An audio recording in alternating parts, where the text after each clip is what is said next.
Bhakta Jana Papadi Dosha Akarshana. One who removes Akarshati, all the limitations, dosha, such as sins, etc. Papadi of people who are his devotees, Bhakta Jana. This then is why the Lord is called Krishna in the Bhagavad Gita. In the Gita, the words Parama, Pramati. The words Pramati, Balavat, and Balavat. Pramadi, Balavat, and Ardha. Drida.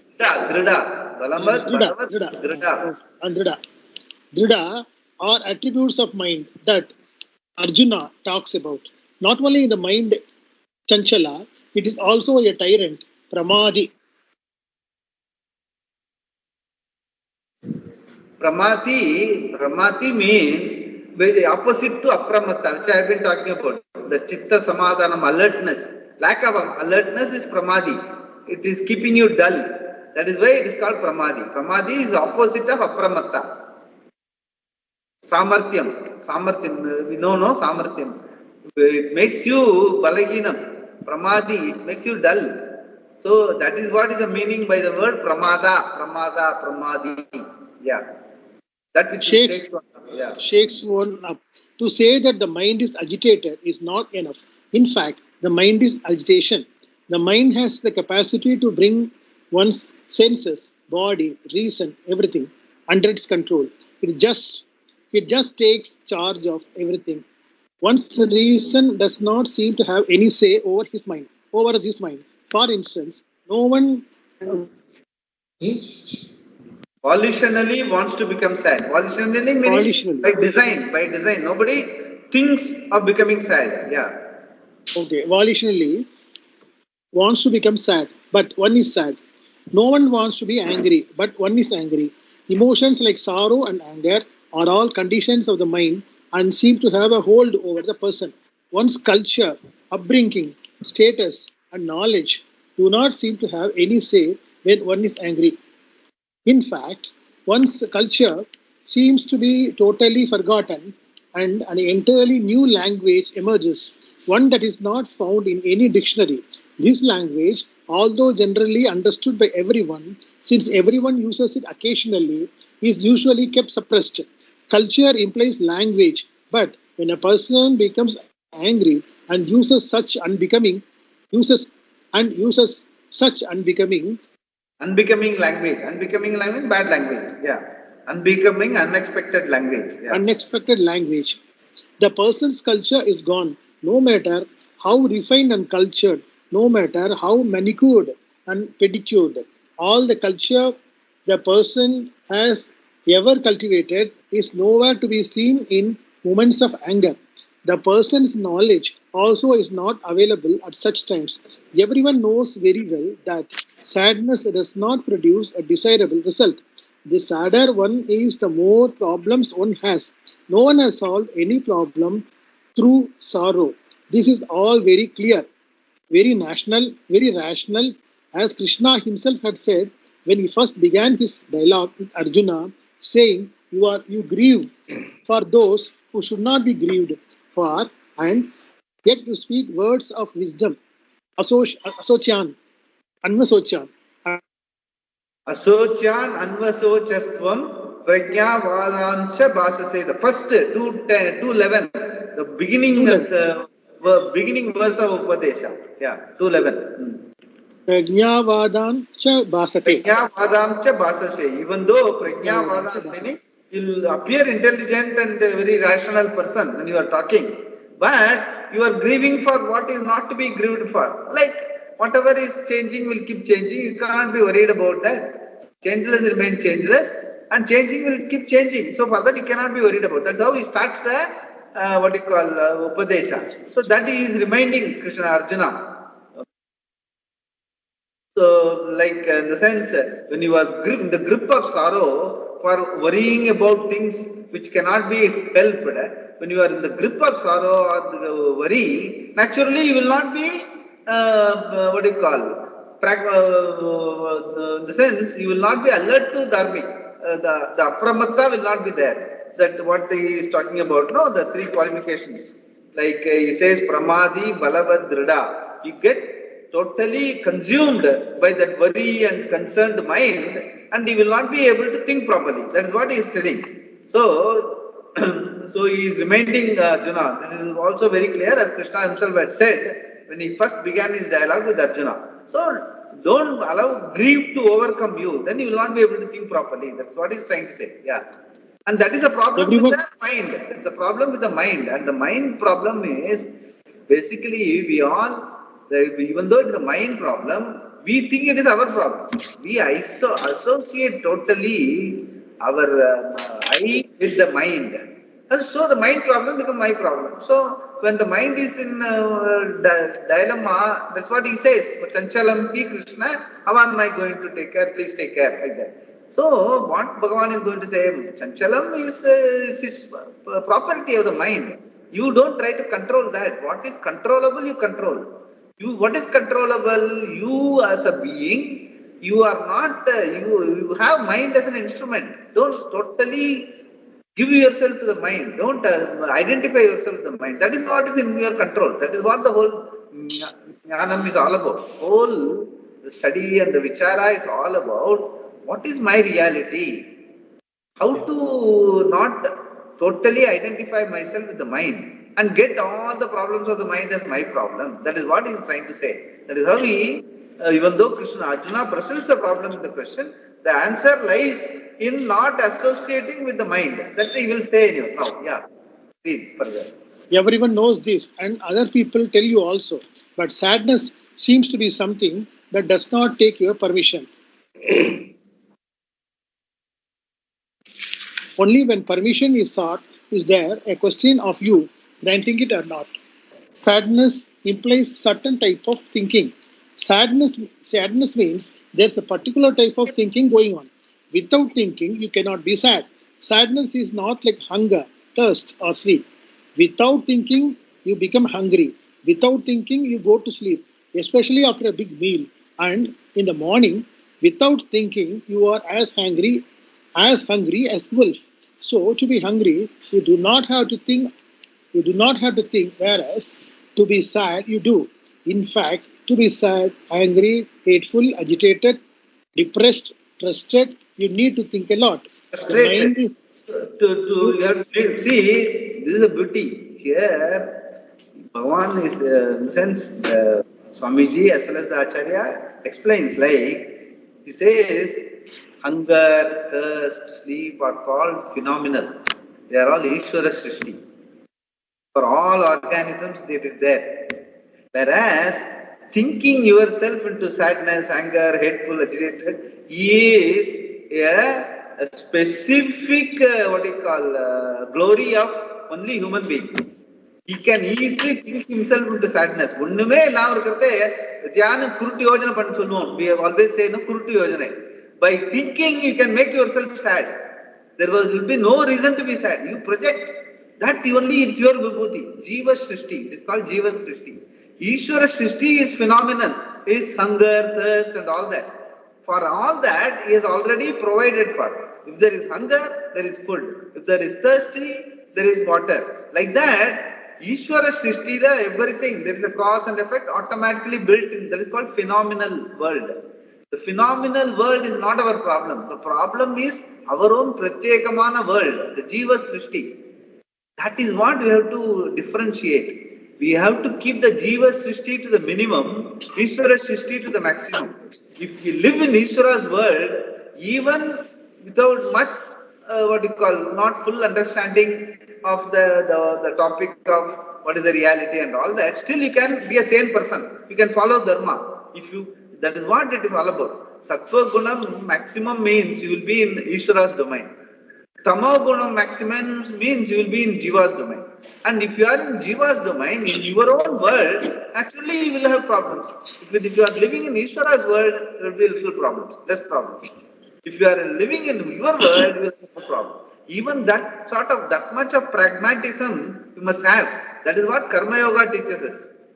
So that is why the surrender to Ishvara. We want to be more with Ishvara, associated with Ishvara. Even Bhakti, everything is to help us to be in Ishvara's world rather than your own world. indirectly, Bhagavan and Swamiji also he explains it here. What he says, hunger, thirst, and sleep are not your problem. Your problem is thinking, which makes you sad, angry, hateful, agitated, depressed, frustrated, etc. So you must be, in all this, when you read through these things, you must get to see all those realities also and connect ourselves with those things. Yeah. Further. The mind is very much present, but at the same time, it does not take your permission. This implies two people here. One is one who is cultured, highly educated, highly sophisticated, and very considerate, and whose language, style, demeanor, and decorum, Decorum. decorum, decorum are quite different from the other person, the angry person. Thus, this person seems to have a parallel life, occupying the same mind and the same place, but this person seems to same place, but this person seems to have his or her own roots and definitely seems to be in charge. And when this person has a charge, everything is gone. This is what is called pra- pramatin. Pramatin here, a tyrant that can disturb and take control of the body, mind, senses, everything. One Yeah. may not. So that's what he says is that two in the same situation, everything being the same, a person who is in charge of himself, like a person who is in charge of himself, meaning basically keeping himself in Ishvara's domain, keeping his own all the whatever he said, no thinking, too much of thinking and making angry, hateful. If you don't have those things, and if you are in charge of yourself, you will be you will be able to what you call, you will be in charge and you will be able to behave properly, you do what is appropriate to the given situation. But if you allow your mind to take over you, then your sadness, anger, hatefulness and all come into your personality, and then that mind takes over you. You are not anymore in your control. That pramadin, it becomes a tyrant that can disturb and take control of the body, mind, senses and everything. So that is what you are indirectly Bhagavan is answering Arjuna's question already, saying that you say that Sanchalami Manakrishna because you are giving it to your control to the mind. So naturally, whatever mind says, you will have to dance accordingly. So that is where the problem is, he's trying to tell. Yeah. Swamiji, I have a question. Sorry, I'm going one paragraph before. It says, in fact, to be sad, angry, hateful, agitated, depressed, frustrated, you need to think a lot. Yes, exactly. Swamiji always you think yourself to sadness. That is what Swamiji always used to say. Yeah. Does it mean that our mind is making us feel sad? Yeah, exactly. See, it is all projection. It's all projection. The mind has got the capability of just do what is to be done. Like mind is a simple. It has got like in our computer language. Mind has got a recorder. It has got a processor. It has got a software program that controls, and there is a hardware. All these things are there in the mind. So every one of them have to be put to appropriate use. If you were just imagine like what they say, no, this bug and all that in the computer program. If whatever the program, master program that is software that is written, if it starts misbehaving, naturally the recorder will have a lot of information. Whatever information is not required for the current situation, it will pick up and process it. Then your whole program will go fat. In the same way, this mind has got what? Manaha, it is recorder, chittam, memory, intellect, buddhi, ego, the person. All these four are part of the mind. All of them have to be appropriately behaving. In the sense, if the ego gives gets used to all the vicarious pleasures that mind has recorded at some point in time. You would have seen some bad movie, and mind at a particular point in time, it allows you to behave. What you have seen in the movie, that villain or somebody, what he has done, you have seen, you behave accordingly. Without your ego, is likes it, like the situation. But the intellect at that time should intervene. The Viveka should intervene. No. Even though that thought might have come, keep it aside. That fancy and all, I don't work on. That's all okay for movie. Movie world on we should not have it record. All those things intellect should intervene. Your memory should not unnecessarily cloud your mind. Too many thoughts all the time. Like what you are not able, when you sit in meditation only, all the worldly thoughts come. So all those things have to be controlled. All the four, all mind is one simple language, but it has got all these four features: a recorder, a memory, a processor, buddhi, and an ego. All these four have to appropriately behave, and that can happen only when you are not identifying with any of them. Even the ego, only an operating eye, like phenomenon. What you are talking about, no? When there is hunger, you will know, the ego will tell you, okay, the food is available here, go there and eat and come. When you sit for food, the ego will obediently say, Bhagavan has given this food, let us pray and eat. The ego will say, just eat what is required, don't overeat, don't undereat. So all these things, the ego has to be trained. If you allow it, naturally there will be no control. And then you will come back to Krishna and say, Sanchalam ki mana Krishna, Bhagavan, I take care. He has given all the things to you. You have not made appropriate use of it. That's what he is trying to say. As the explanation of the verse comes, Swamiji, Shankara, all of them are telling all these things. Even in the approaching the verse itself, he tells where the problem lies. And then he will finally say that also. Yeah, let us read now. One may now ask, if it takes charge like this, why not take control of it with some other greater force? After all, if someone wants to control you, you can also control that person. All you require is reinforce yourself properly with enough weapons, enough strength. When you can regain control, then you can regain control. But this kind of reinforcement does not work here.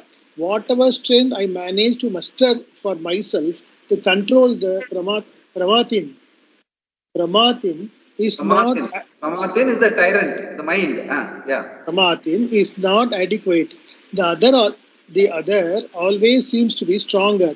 It controls me and it is strong. Balavat. Its hold is so strong.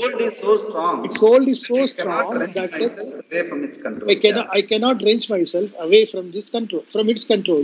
I cannot even wriggle out of it.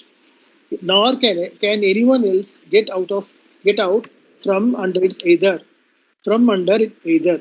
Arjuna describes the mind as drada here, meaning that it keeps one under its control, just like the silk that winds around the worm, keeping it inside the cocoon until it grows adequately to come out. Drada also can be translated as rooted. This mind has well rooted. This mind has its own roots that seem to be so deep that nothing is strong enough to uproot it. Storms generally uproot things, but this mind cannot be uprooted by any storm. No amount of brainstorming can do it. The mind has its root in childhood. The mind has its roots in childhood, and has picked up all kinds of problems from childhood onwards. As a child, one's perceptions are limited, and to those perceptions, others are added along the way. Thus, there is a certain core personality with a lot of added embellishments. Together, they seem to be a person, someone who is altogether different, whom we call the mind, the psychological mind. Psychological mind only. This psychological mind, the emotional mind that Arjuna is talking about here, the mind that is drada, the well-rooted mind that controls everything. To control such a mind, Arjuna says, is something he considers to be very difficult to do. Tasya aham nigraham manye tadus suduskaram. Suduskaram meaning it's very difficult. Duskaram, difficult. Suduskaram means very difficult. So, tasya aham nigraham manye. Nigraham meaning to, when we want to do meditation, there should be nigrahanam. Nigrahanam in the sense, you must be able to steady mind should be there. That is not possible with my mind. He is presenting the problem in a very exaggerated sense, so that we all understand. Every one of us have some problems are there. Here Arjuna presents it as if it is something very difficult. Everything, the whole thing is in your own mind, your own mind. You have cultivated it. Maybe because of some childhood problems, maybe because of some subconscious problem, maybe because of your wrong habits. So many things can be. There can be so many reasons. So, in the psychological order also, what they say, once they call it psychological order, they say it's all valid. My psychotherapist is validated. Why I am behaving? Because my mother ill-treated me. Why I am behaving like this? Because my father ill-treated me. So, people think just because a psychotherapist has validated, I am okay. He is telling you, you are okay, you are behaving what you are only because of your background. It doesn't mean it is right. It is in order, but disorder is also part of the order. All of us know that some chemistry, we will know that entropy is part of the order. Chaos is part of the order actually. So, just because it is part of the order, it is validated, it doesn't mean that you will not set it right, you will live in chaos or what? No. So, that is a problem. People think that by going through the psychologist, my psychologist validated means me, I can be like this, I don't have to change. That is all. It tells you where are your problems, what are the reasons, what are the background. Now you have to take charge. In sense, you are that is where this understanding, this whole knowledge, it tells you are basically the Atma, the being. These are all your embellishments, these are all instruments. Just because an instrument has got its own problem and all that, you can't say, no, I am problem. Instrument has a problem, you have to sort it out. Instrument might have developed a snag because of various reasons, because of past practices. Even in a factory, a particular instrument can behave badly because if it is not handled properly. So, if a person gets the same instrument, he cannot say it's behaving badly, so I will do wrong things only. No, you have to correct it.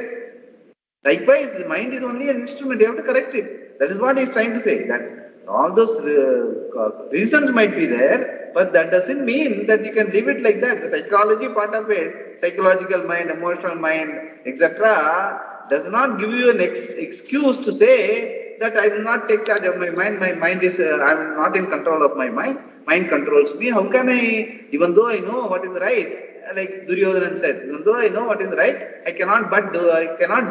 Even though I know what is wrong, but I cannot but do it. So that sort of a justification does not mean that you are validated. It's an order, that's all. But you have to correct it. That's what you're going to say now. Yeah. Duskara means difficult and Suduskara means very difficult. Arjuna compares any attempt to control the mind with trying to catch the air in one's hand. Vayo iva suduskaram. The air is not available for catching. Therefore, to control it is impossible. Even if he tries to trap the mind somewhere, like one can trap air, he cannot do it because the mind would always be outside of the trap he set for it. He sets for it. He set for it. It would just look at him, teasing him almost. It is this. Is this not? Is this not what happens? You think you have given the mind a job to do, like chanting a mantra. Come on, turbulent mind, chant. Okay, then you think that the mind is doing it until you find that it is outside somewhere. The mind may have taken you so far away that you do not know how long you were there or remember what you were doing before. Somewhere the mind trips you up and then takes you for a ride. It is so elusive that you cannot even set a trap for it. This is why the mind is compared to a monkey. Stress need not be a factor of agitation. Therefore, Therefore, to have to do something. He is writing a bold book. I'm reading that only. Is it different from your book? Yeah. It's okay. There is a subtitle. Now you read. Therefore, to have to do something. Therefore, to have to do something with this mind is no small job, Arjuna said, and he lived in an era where stress was not the concern it is today, since the society was not under so much pressure as it is today. Arjuna had a lot of leisure and did not have all the hurry that we have today, but still he had a mind, albeit a very cultured mind, and that was Chanchala. And Yeah, his see, such a person born in a noble family in the company of Krishna and all that, if he can present Chanchalam ki Mana Krishna in such a very dramatic fashion, Swamiji is telling, what about today? Today our minds must be much more Chanchalam because we are in a very different world. That's what he is trying to say. Yeah. And if Arjuna's mind was Chanchala, you can imagine what the mind of his cousin Duryodhana must have been like. Arjuna at least had no conflicts because he did not live a life of adharma. He always lived a clean life, an unquestionable life, which means that he slept well because he did not nurse any guilt inside it. Whereas Duryodhana was a guilty person from head to foot with all the conflict that goes with a life of adharma. Arjuna was a man given to a life of dharma, right, right conduct and right values and great achievements also. Thus, there was nothing for him to smart or feel spiteful about. He was successful in all his pursuits and had a lot of titles showered upon him. In other words, he was a master of age, a man who, on any given day, could be proud of his life and his achievements. Everyone in the society looked up to Arjuna even before the great war of Mahabharata took place. He was a very versatile person, a man of music, dance, archery, and other disciplines of knowledge. He was a great warrior and also a prince. But even with all these qualifications, Arjuna's mind was Chanchala. Yeah. Yeah, you can read now. Yeah. Arjuna's problem. Hello? Prashant, would you like to read? Yes, I would read. Are you able to hear me? Yeah. Okay. Arjuna's problem is universal. If Arjuna's mind was nothing but agitation, what about those minds given to the modern phenomenon called stress? Something happens in Iran, and having read about it in the morning paper, you are already upset before you even have your shower. Anyone living in today's world where the input is so much can identify with Arjuna's problem and ask the same question. The problem is very well known as Shankara also confirms. In Arjuna's time, the question was relevant. In Shankara's time, it was relevant. And today, it is relevant. In fact, the nature of the mind being what it is, it will always be relevant. Therefore, you have to know the ways of the mind by paying attention to it and gain certain mastery. The next verse, Krishna answers Arjuna's question about how to manage the mind. Only I have a question here. Yes. If a person is thinking, the mind makes him angry, irritated, or whatever it is, or happy, or sad, or whatever it is. If the person is overthinking, it will be much more. Overthinking, thinking much more than really reality. Then it will produce much more problems. Yes. Now, when such a thing happens, is it possible for us to tell the mind, keep quiet, don't look at it, don't think in this direction? Is it possible? Yeah, basically, it is possible only when you know that the mind is in your domain. You are controlling the mind. That awareness is important. It is not that you the person, the basic person, the fairly what you call, where even the ego is enlightened ego. Swamiji used to say, the operating I am the person, I am having the mind. The mind is coming up with this sort of a thought. From this, what is appropriate to the given situation, the intellect will tell. In today's situation, to this moment, in this particular situation, the intellect will tell you what is correct, what is dharma, you know, already because of your, what is dharma, do unto others as you would like others do unto you. You know what are the facets of dharma, what is right, what is wrong, I should not tell a lie, I should not cheat somebody, all those values are there. The intellect, on the basis of those value structure, tells the mind, this thought that has come, it's only a fancy, don't work on that, allow it to go, let it come and go. Prajahati yatha khaman sarvan partha manogatan. As it comes, allow it to go. Pick and choose only those thoughts which are in order, of dharma in this current situation, and act on it. So thinking only should be to apply the intellect, apply your the ego to the direction what is required for the current situation. Thinking should not be without any reins, totally uncontrolled thinking. That is what is the sense you are giving yourself to the mind. Mind is no more in your control. You are in the control of the mind. That sort of a mind, that thinking has to be avoided. That thinking has to be avoided means you must be knowing that I am thinking. It is not that I equal to thinking. I am thinking. Thinking process is in my control. That awareness is important. That is what we are talking about. The space between I and thinking. There should be a space between your I and thinking. That space or the freedom. That freedom is moksha. There is no moksha outside. Moksha is here. The I choose to think what is appropriate to the given situation. Mind keeps on throwing up various thoughts and fancies. I don't go by that. That is where freedom has to be there. That space has to be there between you and the thinking. We think that thinking is something inevitable. Human being means thinking is inevitable. The way in which it thinks, I will act. That is what he is precisely telling. Arjuna, in spite of such an accomplished person, he is also thinking that way, what you are right now telling.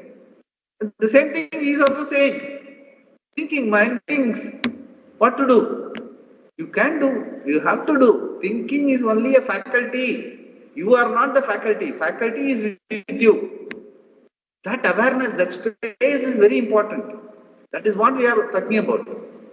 That is why, compared to this yoga shastra and all that, the Vedanta Shastra tells you mind is not the problem, you are the problem. You identify yourself with the mind. Mind is doing its job. It will throw up all mud and everything, it will keep coming. Like a movie, it will keep coming. You choose, pick and choose what you are supposed to act on. Be alert, apramatta. Don't be a pramadi. Don't give yourself to the mind. Be alert. That alertness will come only when you understand that I am Atma, the being. Mind, everything is in all only instruments. They are all jada. I am the only Chaitana. Mind is just an instrument, it's only a jada. Why should I allow it to take charge of me? If I don't see a thought, it will go away automatically. I don't give importance to a particular thought that comes to my mind, just ignore it. I tell you, we all do it. We are all doing that all the time. We are not every time giving every thought any importance. A lot of thoughts come, but we pick and choose. But the unfortunate thing is that our own personality, which he has explained because of the background and all that, that has allowed certain thoughts to rule our mind. Some of them may be wrong thoughts also. And they dominate us.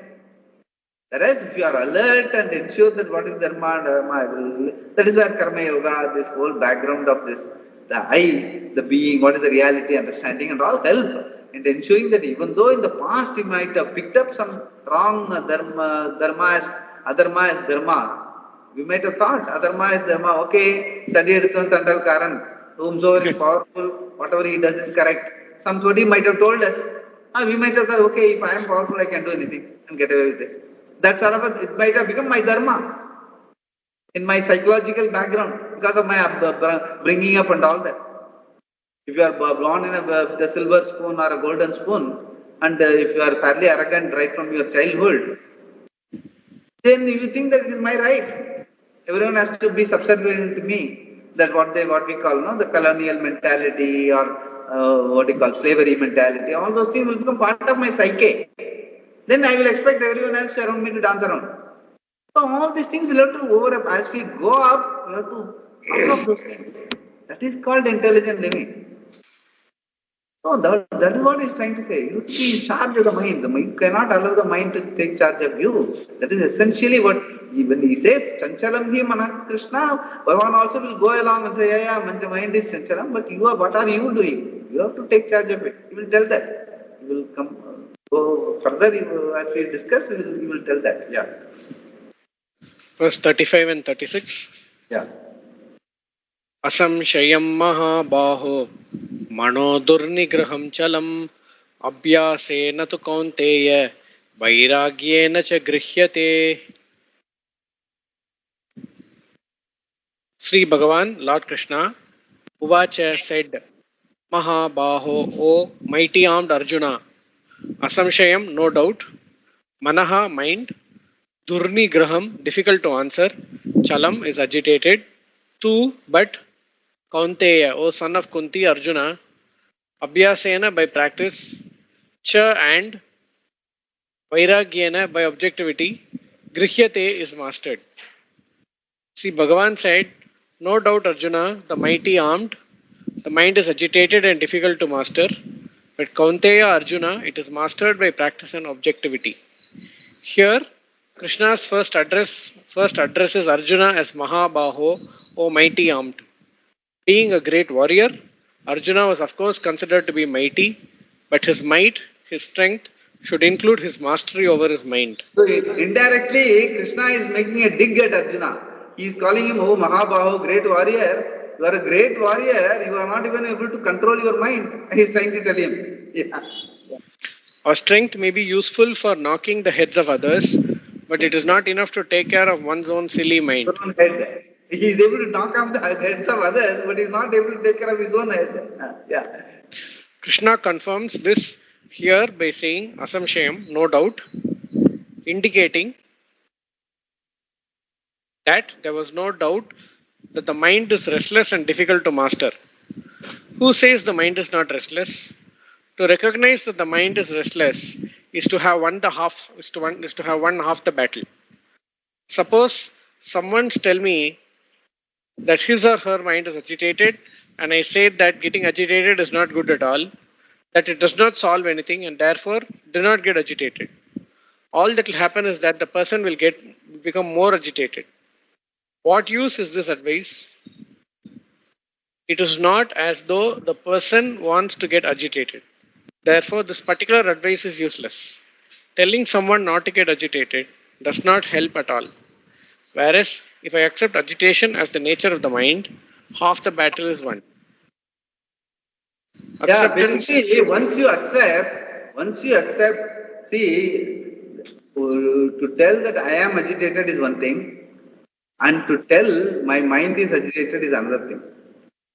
Once my mind is agitated, I know I have a mind and that mind is agitated. So the mind is only an instrument in my hands and that is agitated. Now I have to deal with it. That's what he says. How the problem is solved once you understand that my mind is agitated. Yeah, that is important. Yeah. Swamiji, it is something in Vyavahara as a problem, Swamiji, but we keep revisiting this situation again and again, Swamiji. See, for our basic needs, we will need certain items at home as part of our basic facilities. So what we are doing, we are swiping our credit card, buying that item. Next month, with the plan, with the intention that in the mind that, okay, I am going to get something like this. Money is going to come. I'm going to utilize that money for this. Like that we imagine and we invest. Next month, you are fooled. You are not given that money.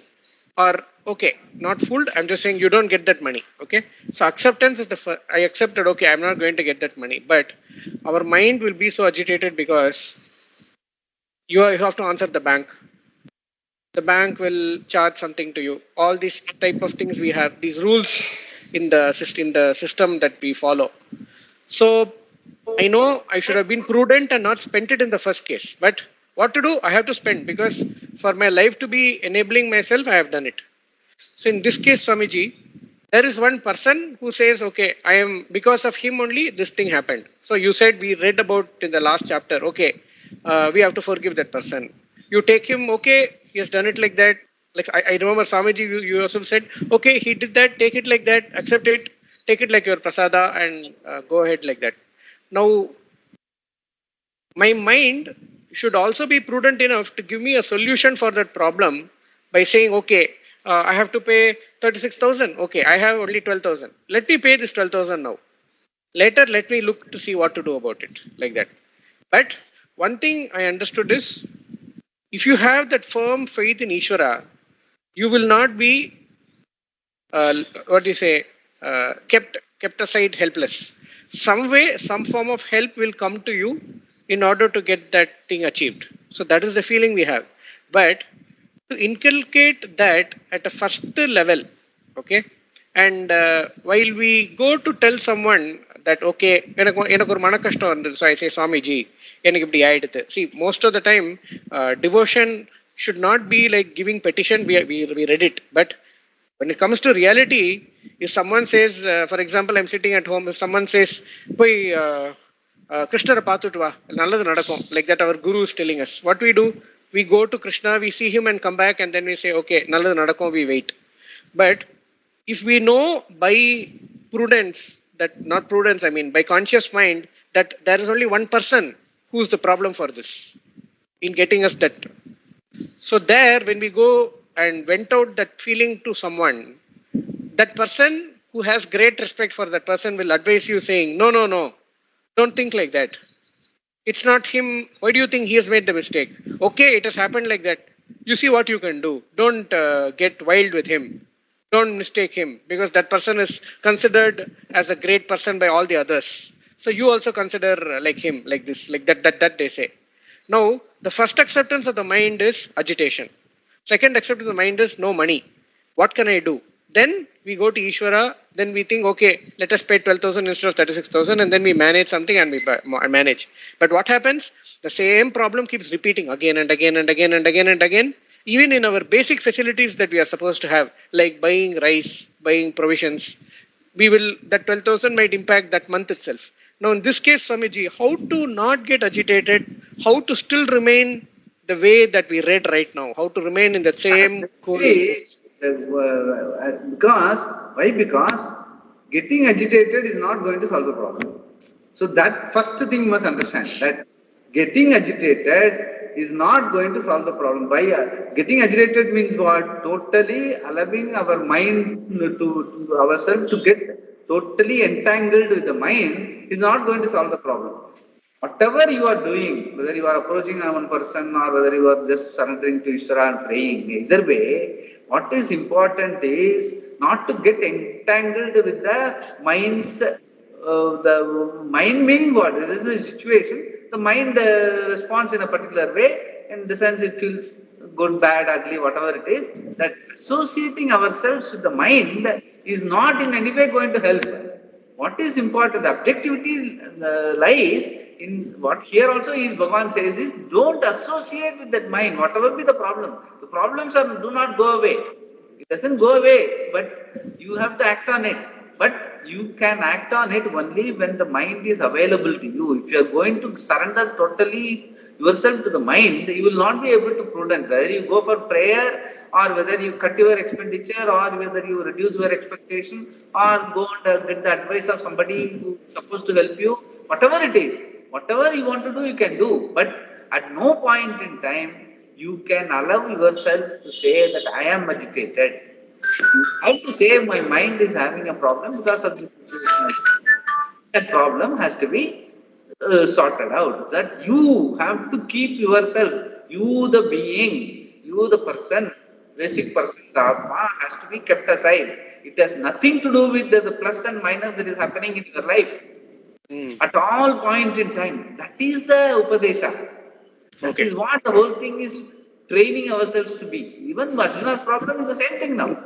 He says that his mind is agitated. That is what Bhagavan is going to tell now. Yes, your mind is agitated. Even indirectly, you are such a great warrior. Still, you are in the control of the mind. Now he is going to give you a solution, but he has explained the problem in a different, the way in which Arjuna was explaining, as if it is in a helpless situation. Bhagavan is already started telling him, no, problem is there, but it's not as helpless as you think. You are a Mahabaho. How can you say that my mind is taking you for a ride?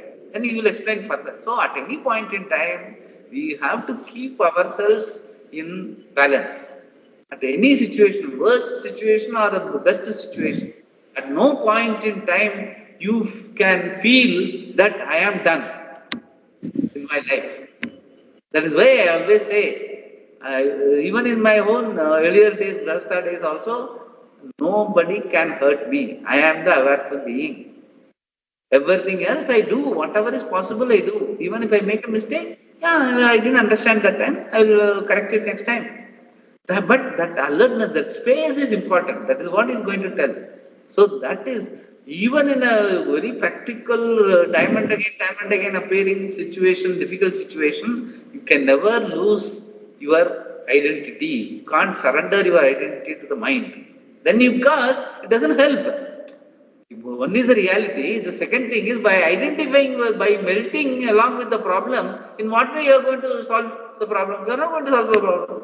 Better to keep yourself objectified, properly away, and still attempt. Whatever attempt you do, first time you do something which may not work, second time you do something which may work, third time it may not work, fourth time you feel 3 or 4 times that Bhavane, Kapat, go to do some puja, something, whatever you do, keep doing that. But never surrender. Never say that I am sad. This is a situation I have to handle. That's all. That is not it. That is that sort of an approach is cannot be negotiated. This is how it is. This is how. That is the whole hallmark of Upadesha and Karma Yoga. This is what is important. Yeah. Acceptance is the first step.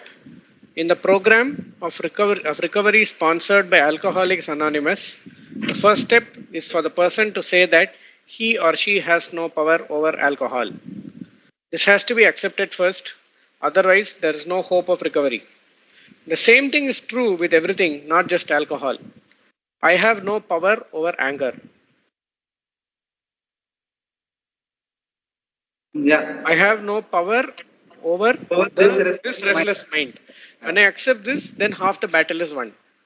Krishna accepts this one great psychological fact that the nature of the mind is agitation. You do not try to remove the agitation, you simply accept that it is agitation. Do not get agitated over agitation, thinking that it is something you are going to solve. Also, do not think that your mind is something peculiar because it is not. Any mind is agitation. Agitation is the nature of the mind because the mind has to change, it is meant to change. Try to imagine a mind that has a constant thought. A constant thought means that you cannot see anything else. 10 miles ago, you saw one tree and still the tree is right in front of you. Nothing else is there. No car, no person, nothing. You would not even survive with such a mind. The mind must necessarily change. Just as in a movie, the frame must always be changing at a certain speed for you to be able to see objects, movement, etc. Here too, the mind has to keep changing all the time so that you can see. This is why the mind is called Shanika. One particular thought is always Shanika because, is it Shanika? Am I reading the word right? Correct. Shanika. Kshanam we say, no? Kshanam means what? Kshanam, very minuscule time. It's called Kshanam. It is less than a second. Meaning that it does not even last for a second.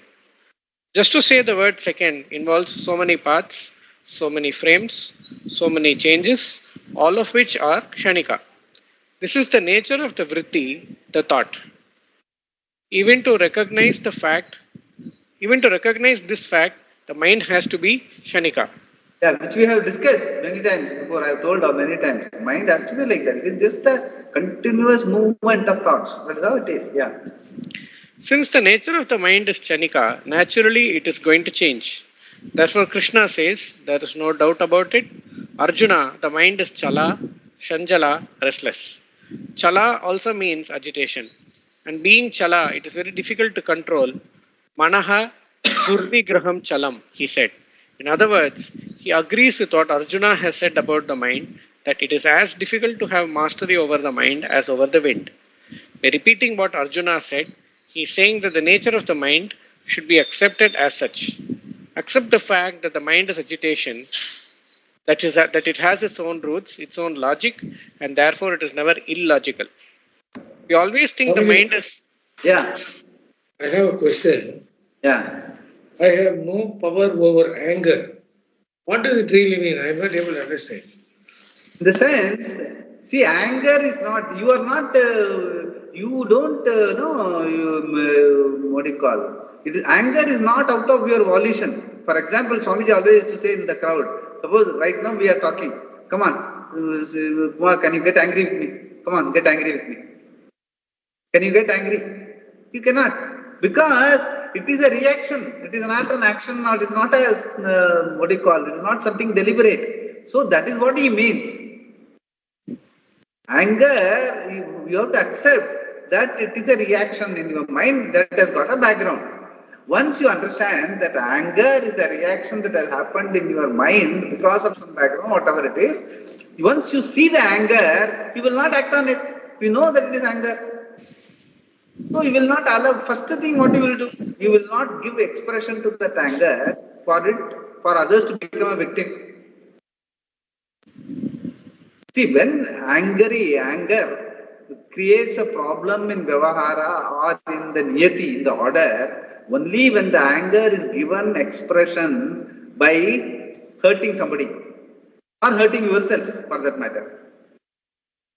Okay, that as long as you don't give expression to that anger is just another thought, another reaction.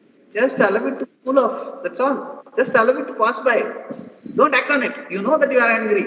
So, half the battle is won once you know that I am angry now. But the problem is, we don't look at anger. We are anger personified. And that moment I don't know, I am not anyone but anger. I am anger rather. It's not that I am angry or something like that. Anger is not away from me. I am totally engulfed in anger, and the angry person acts. An angry person is nothing like an animal. He is almost like an animal. He has lost all his faculty of choice. That is what he is trying to say. You have to observe that you have to accept. Accept means what? Once you accept means there is an act of acceptance, right? It's an act of acceptance sitting over anger. You are angry, now you are accepting. Means what? Already 50% of the control has gone from anger to acceptance. That is what is important. You are in charge. Once the anger, I am angry. Once I get angry, as the anger rises in my head, I am getting angry. If I am able to tell myself, the anger loses its steam. I tell you, it loses its sting. You won't act on it. That doesn't happen basically. But it happens only after the damage is done. That is what we are trying to say. Since we have, what he says is, you have to accept the anger. That anger has come to my mind. Once you accept that, acceptance is the freedom. That is what he's trying to say. Freedom, your free will has to come to the fore, express yourself. Say, I am getting angry. I accept. Automatically, I tell you, the rest of things will follow properly. That's what he's trying to say. Yeah. Swamiji, to accept that, only have to become aware of it. Yeah, you have to become aware of it. It's what that awareness is not a simple awareness. The awareness is you. That is Atma, that is Bhagavan. You, awareness is Bhagavan. Straight away, once you are aware, you shift yourself from the Jiva's domain to Ishvara's domain. You become part of the order. No, but no, for anger, I'm saying, see, you say you accept anger, but when you get angry, you should become aware that you are angry. Then you can accept that, okay, I'm now very angry, let me not... what you will do, once you are saying, once you know that I'm very angry now, you know that an angry person should not act. So, I'm very angry now, let me not discuss this. Let us discuss it later. Okay, let me go and change my mind. Let me listen to some music or listen to some prayer, whatever it is. Don't act on it. Automatically it loses its sting.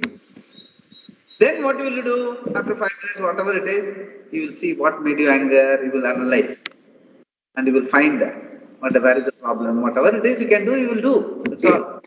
Ensure that that sort of a situation does not repeat again. Whatever it is possible, you have to do. You have to. And suppose it is inevitable, this is what is going to happen, you accept it. In the sense, not as an angry person, but there is a yathartham in my life. You have to accept it. Let me not put myself where I get angry because of that person being what he is. I cannot change him. All those things. Whatever you can do. In the different situations, will ask for wherever you can change, you can change. That there is a prayer, no? Let me have the serenity to accept things which I cannot change. Change whatever I can. So you should not be all the time accepting. If it is possible, you must be able to change the situation also. If it is in your position, if you are in your capability to change the other person, behave properly, you must try and do that also. It's not that all the time accepting. But first thing is you have to be in charge of yourself and then do whatever is appropriate to the given situation. That acceptance is freedom. That's what he's trying to say. So don't try to control the emotion, don't try to control them, because the mind has its own background. It's all in the niyati, it is in Ishvara's order. That even you are getting angry is part of the prarabdha. But your purushartha comes, purushakara, the free will comes. What you do with that anger? You allow it to go, one prarabdha gone, one minus gone from your life. You get angry because of some prarabdha. That anger comes and it douse the fire by just sitting on it, allowing it to go. Your one prarabdha is gone. Otherwise, what happens? If you act on that anger, you will complicate the problem. One more papa will accrue to your account. What is the point? It's not intelligent living. That's what he's trying to say. Allow it to go. All negatives, let it come and go. Get exhausted through your prarabdha. And slowly minus will keep going and plus will keep coming up. Automatically your mind will travel from tamasa buddhi to rajasa buddhi to sattvika buddhi. So you will move from jiva's domain to Ishvara's domain. So you will live from jiva's world to phenomenal world, that is Ishvara's world. That itself is a big progress. And thereafter it gives you the internal infrastructure, less agitated. Then you can do meditation, then you can own up. All those things follow later. That is what that's what he is going to tell also. Yeah. I just want to give 2 minutes. See, I had a boss about 25, 30 years ago. At that time, somebody makes a mistake. Supposing I make a mistake. He got great opinion about me, but I made a mistake. So, immediately he will get angry.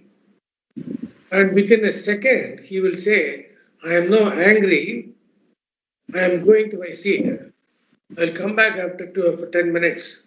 Very prudent. That's what this. Especially very important. This is what is important. That much of alert. That is called apramatta. Apramatta means alert living. The alertness is this is what is alertness. That freedom. Anger is not an issue. Angry is part of your prarabdha. So he will come back, used to come back and tell us how to correct it. Very right. Very. And then, so he was kept under great esteem by the whole company. Very true, very true. I tell you, it's a very big vibhuti. I tell you, if such a person can be there. But that person never believed in God. No. See, God is nothing but order. That's what Swamiji always used to say. Niyati. That he is able to accept anger and not act on it.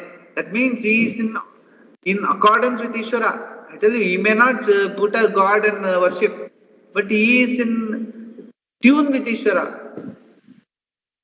That is important. That is called order is Ishvara. It's not Ishvara's order. Order is Ishvara. Niyati is Ishvara. That anger is part of man, part of the Niyati. If I am able to accept that, that means you are accepting Ishvara. Very important. Yeah, it definitely helps. I tell you, it's all very logical. Yeah.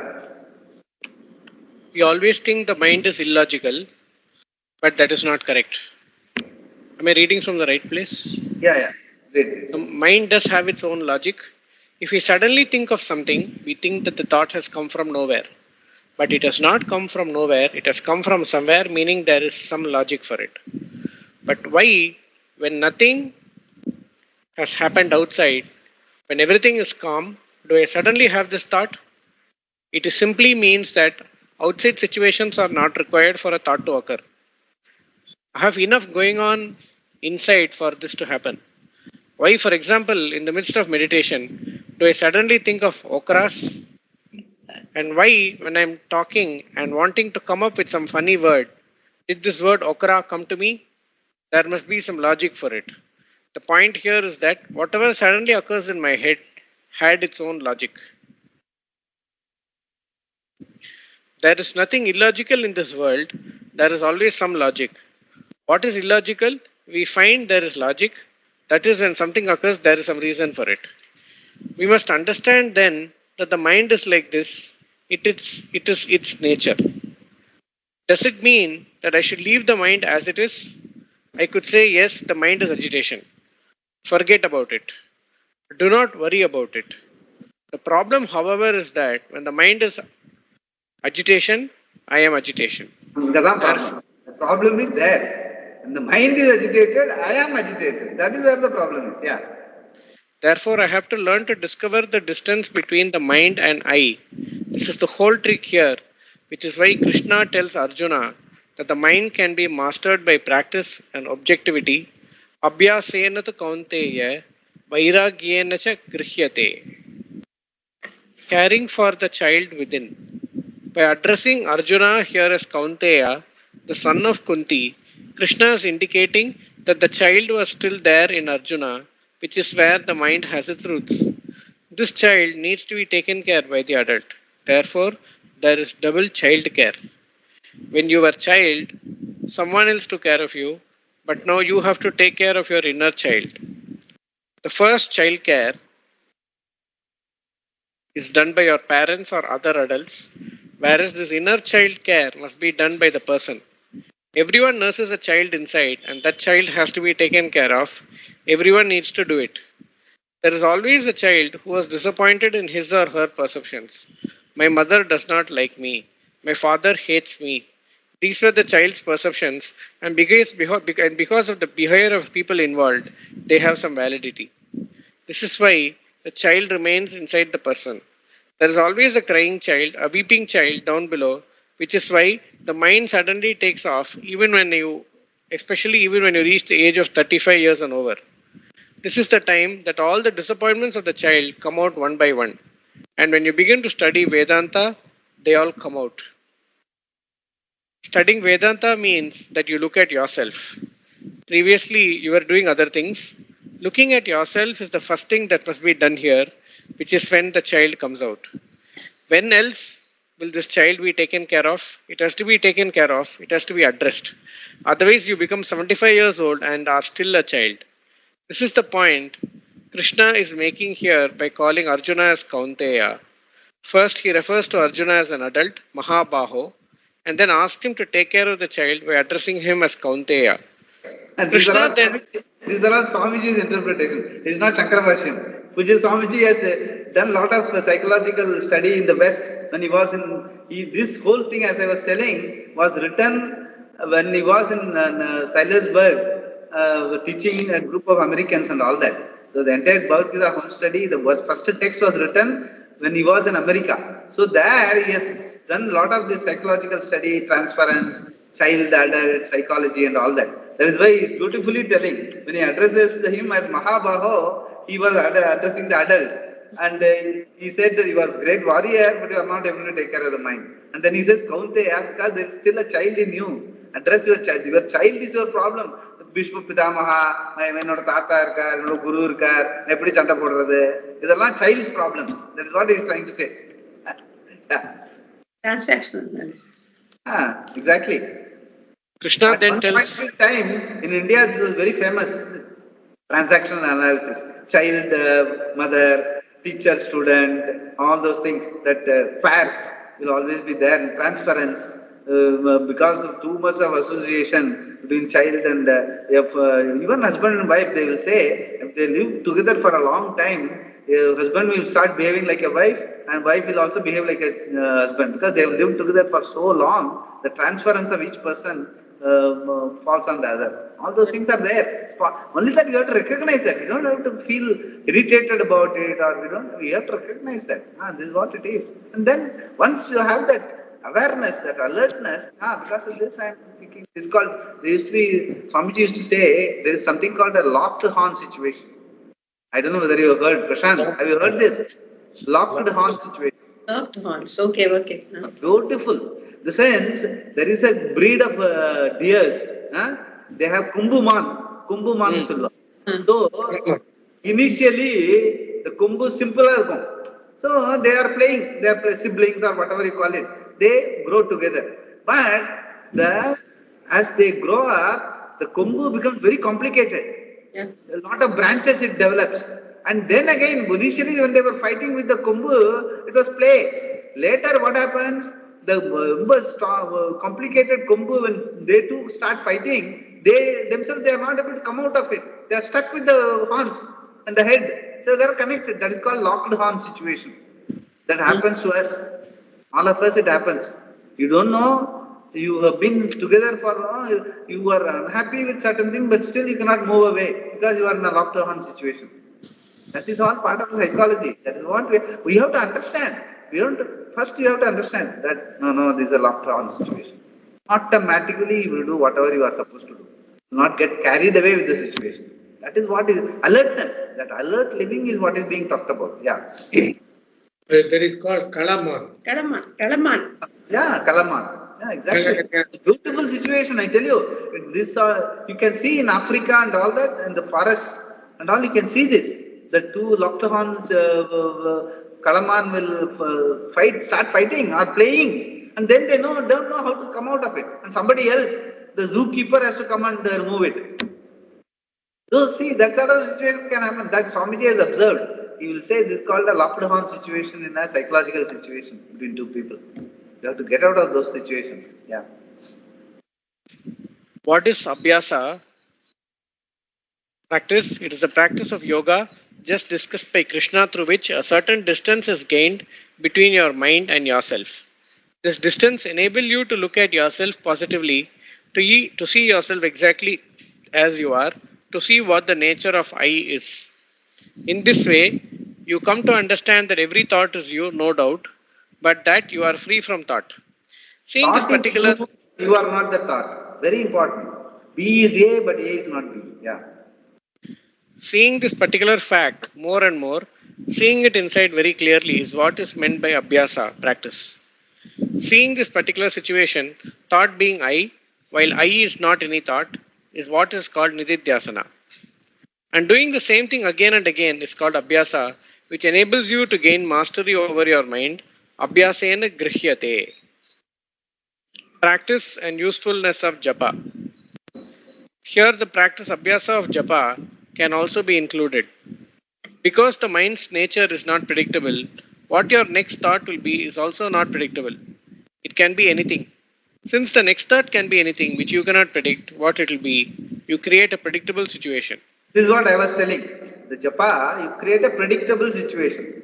The same mantra you are going to repeat. So you create a predictable situation internally so that you don't go run away here and there. The mind. That's what he's saying. He's saying that. Yeah. Only then can you understand how the mind moves and so on. In this way, you get to have certain hold over the mind, over the thinking process itself. This is why the mental repetition of a given mantra, a meaningful name, word or sentence called japa is a must and is never given up even by a sannyasi. A brahmachari has a mantra, a grihastha has a mantra, a vanaprastha has a mantra, and a sannyasi also has a mantra. There is no one who is without a word that is meaningful, either chosen by the person or given to that person. A particular mantra is important because it gives you certain hold. That is why japa is common to all traditions. It gives you this particular capacity of knowing exactly what is going to happen next. It is the only situation where the mind is predictable. Even when you find yourself dwelling upon a particular object, you do not know what your next thought is going to be. And when you decide to dwell upon a given object, to inquire into it, you are not very clear about how the inquiry is going to proceed. Whereas here, repetition being what it is, you have a definite occupation. This gives you a handle over the mind so that when it moves away, you understand what is happening. Again and again, you bring it back to the object of meditation. Here, Atma is as though the object of meditation in order to make the mind abide in the Atma, to make the mind Atma Samstha. This Abhyasa practice is the meditation that is in keeping with the teaching. Yeah, here the Atma Samstha, it will come later. We have discussed this. Atma Samstam Manakrutva Nakinchitapi Chintaye. Atma Samstam Manakrutva. That keeping the mind means the being. Whatever, even if it goes away, bring it back. Goes away, bring it back. Goes away, bring it back. That way, that Abhyasa, that practice is very fulfilling, very enabling also. And it will help you. In the sense, in any other situation also, you will be able to take charge of the mind. In the sense, this is a practice which will help you to get over certain situation in the field also. Even in your Vyavahara, you will be able to be in charge of the mind once you have a practice of meditating. That's what he is trying to say. The whole purpose of meditating is that you can live a meditative life when you are out in the world. That is what is the objective finally. Not to just sit and meditating throughout the 24 hours. Then that person will never have any problem because he is meditating only, he is not doing anything.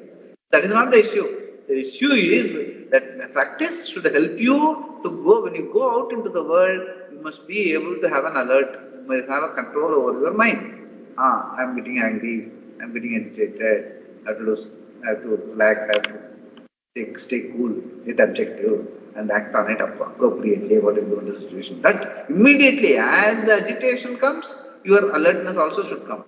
Actually, the alertness should be able to put down the agitation. Since it should win the race. Initially, you will be losing, but slowly, once you get into this practice, you will start winning the race. Every moment of your life, you have to win. That's all successful living is all about. Yeah. Swamiji, how to avoid the trigger that comes in the mind, Swamiji? Like when you get angry, just out of generally out of experience, I'm asking. Anger stems out of incorrect. See, Prashant, why you become angry is not the issue here at all. I'm telling you. No, that's correct. Okay. I am telling that I am angry. I am aware of it. Okay. Got it. That's the trick. I tell you. I am angry. I am getting angry. I am getting angry. Even before I am angry, there will be a situation where I am getting angry. At that time itself, you must become alert. Then that I am getting angry will not become I am angry. Automatically, you will be able to diffuse the situation. That is important. That is alertness. That is called apramata. Alacrity, what they call alacrity, alertness of the mind. That is yoga. That is what we are talking about. Yeah. So the repetition. To feel that. It is called abhyasa. Yeah. I have a question. To feel that I am getting angry, when I get angry, my mind should be free from all other problems. Am I right? No. See, mind need not be free from all other problems. Other problems are all there. In the sense, anger is one thing, emotion is another thing, love is another thing. All these three can be there in your mind. Other problem, if you are loving a person who you are getting angry, that is not the issue. What I am telling is that whether you are away from that mind, whether you recognize a person, whether you acknowledge the existence of a basic being other than the mind, you are having the mind, you are not the mind. That itself is a problem with most people. To understand I am Krishna Kumar. That is my problem, I am telling you. Krishna Kumar is just my name. That is not in the awareness of people. They think that I am Krishna Kumar. That is where the problem starts. At any point, even எழுந்துக்கும்போது கூட I should not immediately start I am Krishna Kumar. எழுந்தவொன்னே I should be able to enjoy. நன்னா தூங்கினேன். Just be alert. The being, nameless, formless being. Then slowly, reluctantly, you get alert to the name Krishna Kumar and all his activities. வேற வழியில் பண்ணணும். ஈஸ்வரனோட டொமைன்ல வந்தாச்சு, நம்ம ஈஸ்வரன் சொன்னதை பண்ணிட்டு இருக்கணும். ஈஸ்வரனுக்கோசரம் பண்றோம். Not because I am very great about Krishna Kumar. I am happy to be. அப்படி ஆரம்பிக்கணும். They should start like that. Because that is the reality. Krishna Kumar is only part of the whole design of Ishvara. இல்லை, எழுந்திருக்கும் போதே we think சரி இன்னைக்கு இந்த problem எல்லாம் இருக்கு, இன்னைக்கு ஆரம்பிக்கிறதுக்கு முன்னாடி just that is called ubaya. That ubaya உபனிஷத்துல சொல்றது உபயஸ்தானம். Just the sense you are awake, but you are still not awake to Inniki. Correct. And the moment you must cherish. That is meditation. அது சத்தியம். அது அதை பார்க்கணும் நம்ம. You should get to that. As we grow now in your situation, you must have that enough leisure for you to give that few seconds before you become alive to the world.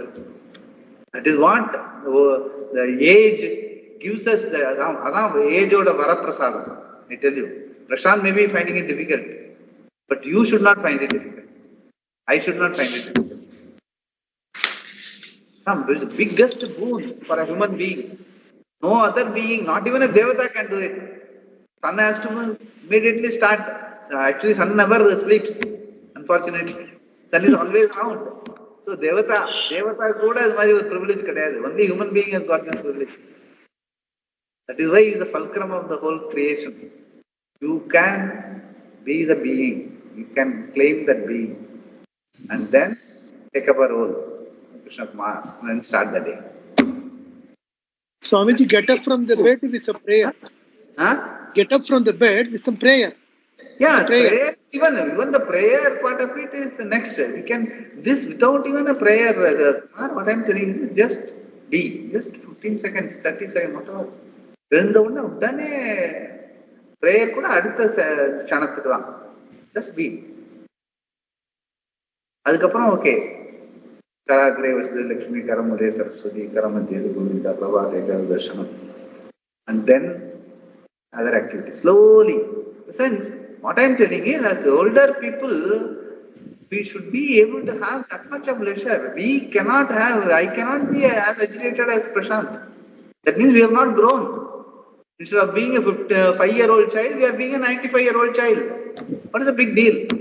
We are not grown. That is growth, not just age. That is what is important. Yeah.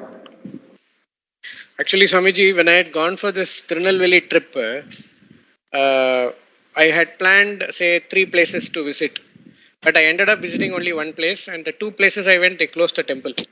Yeah, I went in the night, it was all agitation. Morning when I got up, it was all tension that I have to see those 2 places. But after seeing that place and coming back, I had slept only for 4 hours. But I came back and slept for another 2 hours. That 2 hours I slept, that first 4 hours that I slept, was very disturbed 4 hours. But the 2 hours I slept was the most peaceful 2 hours that you said just now, like yes, most comfortable. You are with Bhagavan. Who has got that opportunity? Only human being.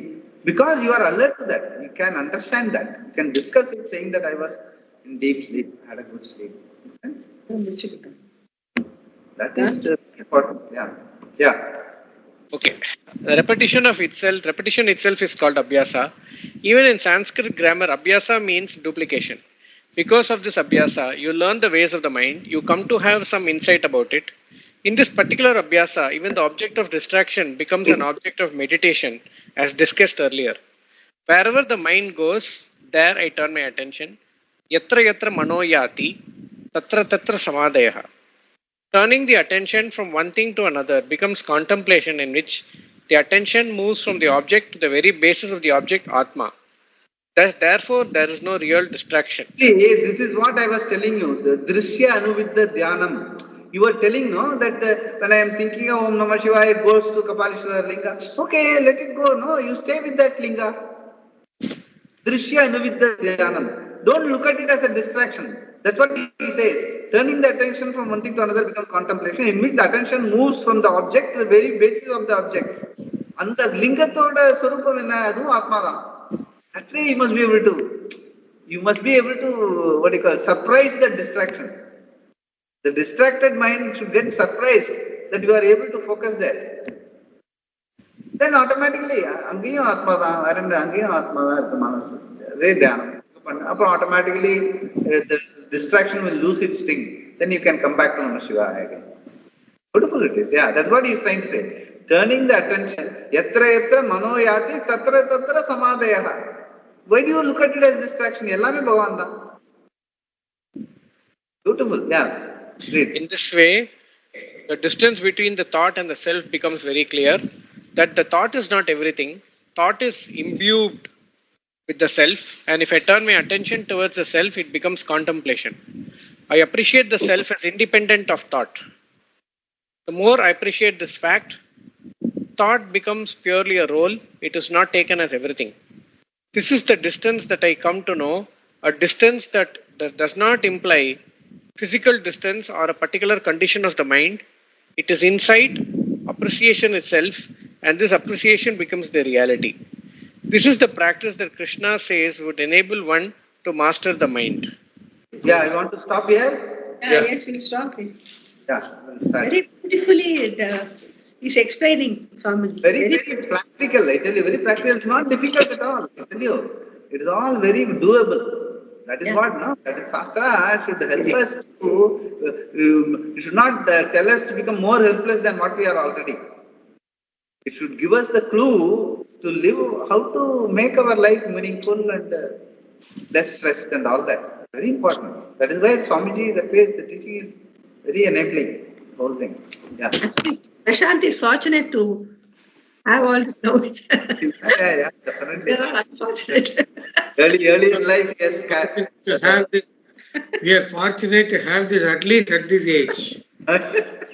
No, that's why I told you, and I always tell 200 bucks means 3,500 plus 25 plus 75 doesn't make a difference.